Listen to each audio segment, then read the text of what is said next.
You remember the first time I saw your unforgettable smile on the dock of Canal Saint-Martin, Paris City scene. Keep yourself control of this magie. You know how it's your energy.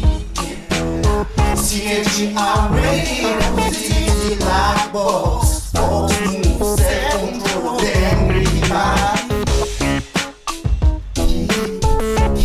Keep yourself control of this magie.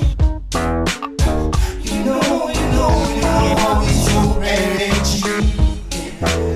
CHGR radio, positivity like boss. Boss move, self-control, then remind. Respecté.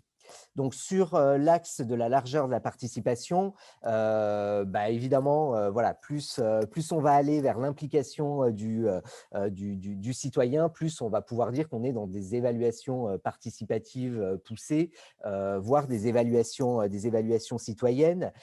Donc, les parties prenantes impliquées dans les politiques, j'ai envie de dire, dans le cadre d'une évaluation pluraliste, on les voit tout le temps et très souvent, on les associe à la conduite même de la démarche.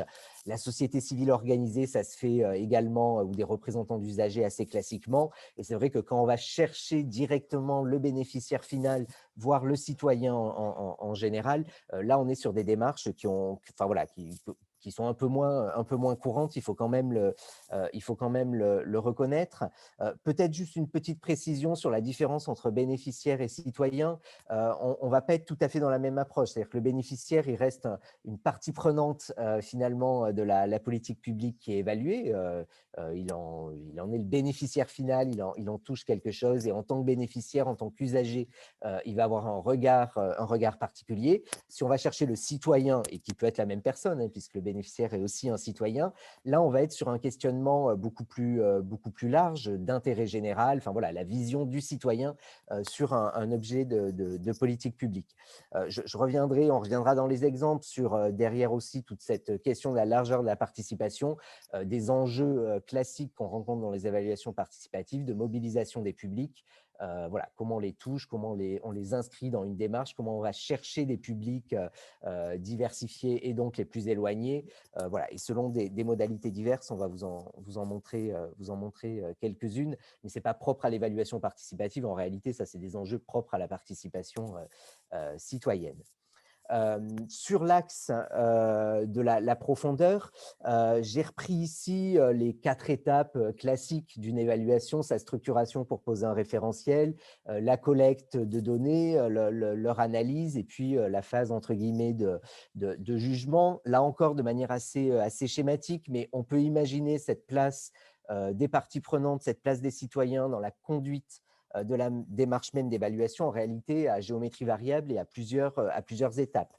Donc, le premier niveau, si je puis dire, le peut-être moins ambitieux en termes de profondeur de la participation, c'est à la fin aller chercher un certain nombre d'acteurs, de citoyens, etc., pour donner leur point de vue sur les conclusions de l'évaluation qui auraient été construites et arrêtées par ailleurs. Si on veut aller un cran plus loin, c'est la contribution finalement de ces participants à l'interprétation des éléments d'analyse et donc à l'élaboration des conclusions elles-mêmes. Un cran plus loin ou plus complet, entre guillemets, on va ajouter finalement la contribution à la structuration de l'évaluation, à ce travail de référentiel au départ. Et puis éventuellement, je vous le montrerai, ça s'est déjà testé. On peut chercher à réaliser l'évaluation de A à Z, collecte et analyse comprises, en ouvrant ce travail-là à un certain nombre d'acteurs. Donc voilà, on retrouve là les mêmes éléments, mais dans cette gradation en termes de profondeur de la participation. Et on comprend que derrière ça, ce n'est pas le même engagement du commanditaire de l'évaluation vis-à-vis des parties prenantes. Avant de rentrer du coup dans les différentes familles, peut-être se poser la question, mais là c'est plus après pour lancer le débat dans ce deuxième temps, mais sur finalement qu'attendre d'une évaluation participative. Alors si on prend l'évaluation comme une méthode d'analyse objective, ce que je disais, la nature première quand même d'une évaluation de politique publique, là-dessus de mon point de vue, l'évaluation participative ne doit pas porter, enfin, il n'a pas d'apport sur le contenu même ou la qualité des analyses, puisque ça, c'est compris comme quelque chose voilà, d'intrinsèque à l'évaluation dès le départ. Et l'évaluation participative, je le disais tout à l'heure, n'est pas non plus censée amoindrir cette dimension de robustesse au titre où on aurait intégré de la participation dedans. Si on regarde l'évaluation sous son angle méthode d'appréciation, l'idée, voilà, l'évaluation qui rend un jugement sur une politique, un jugement argumenté, là, pour le coup, l'évaluation participative va être de nature à pouvoir apporter un nouveau regard sur les enjeux et toute la structuration, finalement, donc les questions, les critères qui peuvent être posés à travers l'évaluation, et notamment l'évaluation participative citoyenne, où le citoyen va avoir parfois un regard, enfin, même souvent, un petit peu différent, un petit pas de côté par rapport aux opérateurs de la politique qui sont voilà, traditionnellement centrales dans le pilotage des évaluations. Voilà. Et donc, évidemment, on retrouve un peu la même logique au niveau de cette fameuse étape de jugement où le citoyen peut apporter sa vision pour arbitrer, entre guillemets, un peu entre des aspects controversés d'un rendu d'évaluation. Est-ce que le verre est à moitié plein? Est-ce qu'il est à moitié vide? Nos évaluations ne concluent pas toujours, et quelque part, le citoyen, en tant que citoyen, peut être tout à fait légitime pour apporter sa vision là-dessus. Et puis, je pense qu'on peut voir aussi l'évaluation comme un processus, finalement, en vue de l'amélioration des politiques publiques.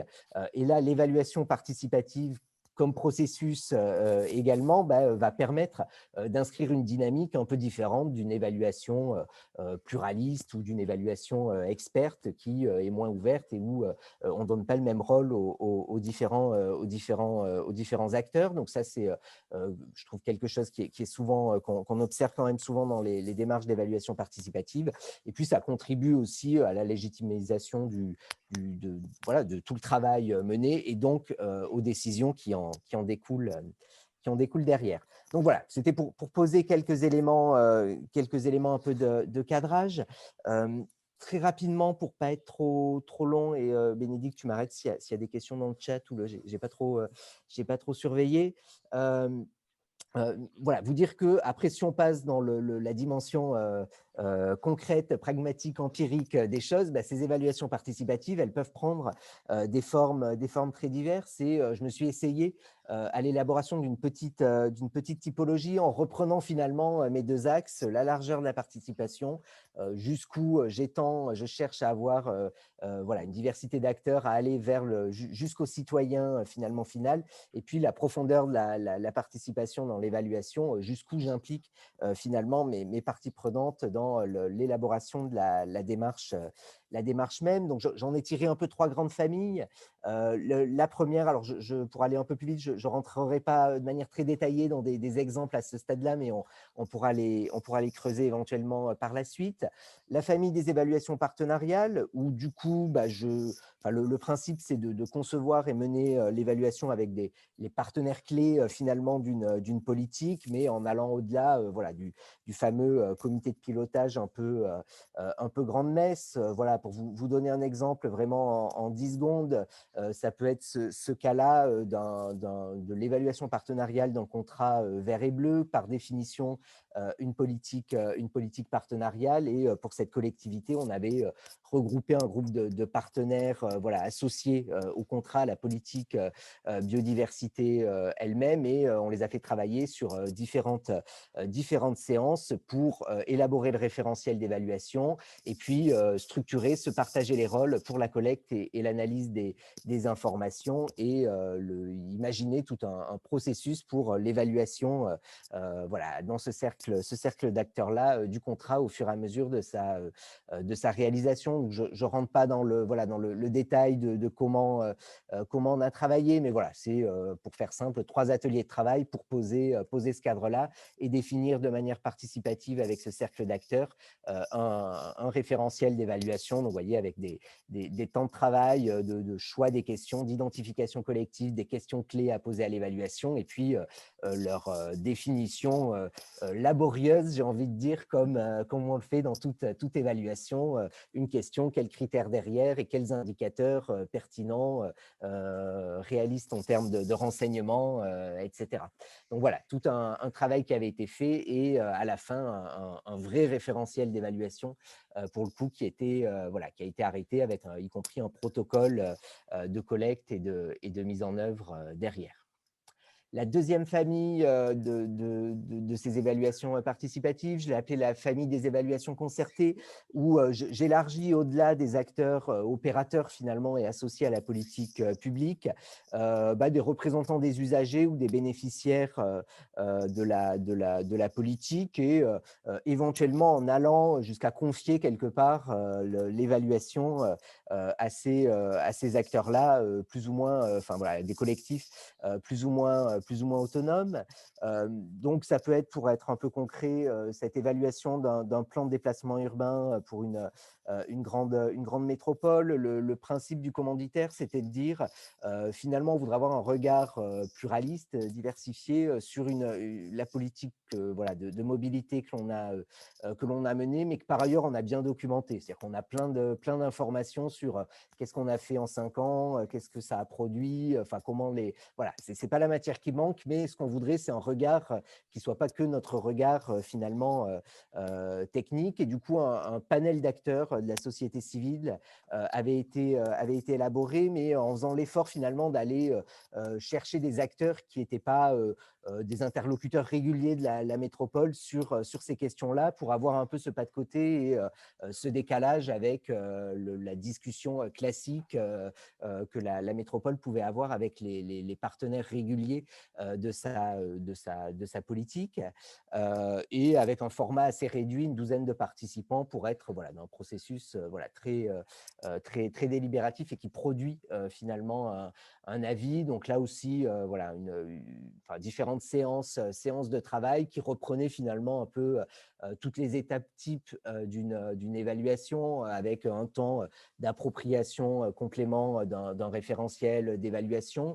Pas de phase de collecte proprement dite, mais des auditions qui permettaient au groupe de s'approprier finalement ces éléments-là. Et puis surtout après, la production d'un avis collectif. Et ils ont rédigé un document qui répondait aux questions d'évaluation qui étaient posées au départ sur la base des éléments clés qui leur avaient été transmis. Et puis une dimension recommandation sur cette base-là, comme on le ferait classiquement dans une évaluation. Ça, c'est un exemple d'un support sous la forme d'un poster qui permettait d'être sur ce côté délibératif et de travailler, de classer les arguments finalement, de classer les éléments d'analyse qui leur étaient transmis et qu'ils éprouvaient en fonction des questions. Donc là, il y avait un poster par question, et puis des différents critères, c'est ce qu'il y a sur la cible qui était posée. Donc voilà, en pratique, ça ressemblait à ça, avec leur prise de notes, des éléments clés finalement, argumentés, d'analyse, etc., classés au regard des critères d'évaluation qui avaient été arrêtés avec eux. Et puis à la fin, une discussion collective pour voir, et c'est les éléments entourés, là, les feux rouges, feux verts, feux orange, pour voir si est-ce que le critère est rempli finalement ou pas. Et donc à la fin, ça servait finalement pour élaborer un plan pour rédiger cet avis citoyen. Bon, voilà, je pourrais détailler d'autres exemples. C'était le dernier là sur cette famille, avec l'évaluation partenariale d'un projet de territoire confié à un conseil de développement. Et là, dans une logique, une posture de la collectivité, qui donnait quelque part un peu les clés de l'évaluation à ce conseil de développement, et avec un accompagnement pour, là encore, leur faire élaborer un référentiel d'évaluation, et peut-être du coup, en termes de retour d'expérience, une autonomie peut-être un peu trop grande donnée à ce conseil de développement, qui après s'est retrouvé un peu, dont la réalisation de l'évaluation, au-delà de poser un questionnement évaluatif solide, a été plus compliquée, parce que question de moyens et à mettre en face de l'autonomie qui était donnée. Dernière famille, la famille des évaluations citoyennes. Donc là, on est voilà, dans l'élargissement maximum en essayant d'aller toucher les citoyens eux-mêmes ou des bénéficiaires. Et puis, par contre, en leur donnant une place plus ou moins importante dans la démarche. Donc, on peut là en tirer plusieurs approches. Alors, j'ai envie de dire le mauvais exemple pour commencer, c'est l'intégration de citoyens au sein d'instances de pilotage de l'évaluation. Je n'ai pas l'impression que ça se fasse encore beaucoup, mais il y a 10 ans, c'était quelque chose très à la mode. Bon, j'ai envie de dire, collectivement, on a testé la chose et puis je pense qu'on s'est rendu compte que ça ne marchait pas. En gros, ça consistait à avoir notre comité de pilotage classique et auquel on rajoutait 3 citoyens. Voilà, et on avait nos déroulements classiques de comité de pilotage, de partage et de discussion, de confrontation des points de vue avec les techniciens, les élus, les opérateurs de la politique. Et puis, au bout d'un moment, on se tournait vers les 3 citoyens en leur disant, bon, les citoyens, vous en pensez quoi? Vous imaginez bien la dissymétrie, voilà, un peu de posture et de capacité finalement au regard de cet exercice un peu formel pour que réellement ça produise une vision citoyenne intéressante. Voilà, bon, j'en dis pas plus dessus.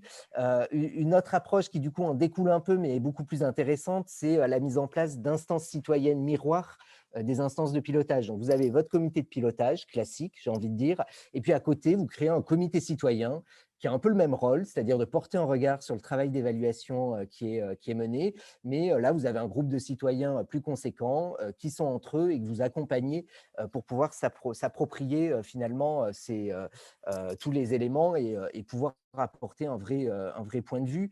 Nous, c'est quelque chose qu'on a fait voilà, plusieurs fois, mais notamment, je trouve cet exemple assez emblématique sur l'évaluation d'une expérimentation en matière de vidéosurveillance, donc un sujet voilà, qui était très controversé dans cette commune-là, avec une vraie évaluation mise en place dans une logique expérimentale, avec voilà, plein d'outils, je vous les présente pas là, mais des outils classiques d'évaluation de l'observation participante, l'analyse des données police, un audit de fonctionnement du système de vidéosurveillance, des sondages, enfin, voilà, nos outils voilà, qu'on peut mobiliser dans des évaluations. Et on avait un panel citoyen en miroir, comme je le disais, du comité de pilotage, avec 19 citoyens tirés au sort, dans une logique de diversité, donc avec des quotas qui permettaient de s'assurer que voilà, on n'avait pas que 19 personnes âgées ou 19 jeunes, voilà, on avait quelque chose de sociologiquement, on va le dire comme ça, et puis territorialement, on regarde des quartiers de la ville assez équilibrés. Et ils ont été réunis sur le temps de l'évaluation sur 3 séances, à la fois pour porter un regard un peu de garantie citoyenne de l'évaluation, voir finalement que ce qui était fait était bien sérieux, qu'il n'y avait pas de sujet mis sous le tapis, etc. Ils pouvaient un peu challenger finalement ce qui était mené. Et puis de contribution dans la définition du questionnement évaluatif au départ, ils ont proposé des questions qui ont été intégrées voilà, dans le référentiel comme l'ont pu le faire de leur côté élus et techniciens dans le comité de pilotage. Ils ont porté un regard sur les outils. Je vous disais, il y avait un sondage. Avant de lancer le sondage, ils ont eu un regard critique sur la manière dont on l'avait construit, etc. Et on a pu l'adapter au regard de ça. Et puis, ils ont contribué à l'interprétation voilà, des résultats. Ils ont pu faire des demandes d'approfondissement, etc., sans aller jusqu'à eux-mêmes donner un avis voilà, formel à la fin dessus, mais voilà, en contribuant, comme le ferait un comité de pilotage, à toute la démarche. Troisième approche, une évaluation citoyenne qui va être nourrie par une évaluation technique et qui va aller justement jusqu'à, à la fin, rendre finalement un jugement évaluatif formel. Donc ça, c'est quelque chose, par exemple, qu'on avait fait à l'occasion de l'évaluation d'un plan de gestion de déchets d'un département et qui croisait finalement une démarche, je vais passer très vite dessus, mais qui finalement croisait à la fois de la participation avec les partenaires, de la participation avec un panel, et là on retrouvait une logique de tirage au sort d'habitants ordinaires, et puis un travail d'évaluation expert assez classique, d'aller se mettre voilà, la tête dans les données, la tête dans dans les outils, avec nos outils sociologiques, etc., habituels, pour en tirer un certain nombre d'analyses. Et toute la démarche était construite, c'est ça qui était intéressant, de manière mixée. Donc je ne vais pas rentrer dans le détail, mais en gros, il y avait les évaluateurs que nous étions qui posions un peu au départ une mise de départ sur un premier jet de structuration de l'évaluation, voilà, tel qu'on pourrait le faire classiquement. Un grand forum citoyen et partenarial, plus de 70 personnes sur une journée qui bossaient cette proposition Martyr, et après de notre part une déclinaison du référentiel, voilà, dans ce qu'elle peut avoir de robuste, de précise, etc., sur la base des orientations arrêtées. Et puis pour la mise en œuvre de l'évaluation, là aussi, les évaluateurs, on a apporté un certain nombre d'analyses, etc. Et puis il y a de part et d'autre un atelier citoyen et des partenaires qui ont travaillé sur l'exploitation de ces éléments pour rendre un jugement et à la fin un temps collectif global entre les citoyens et les partenaires.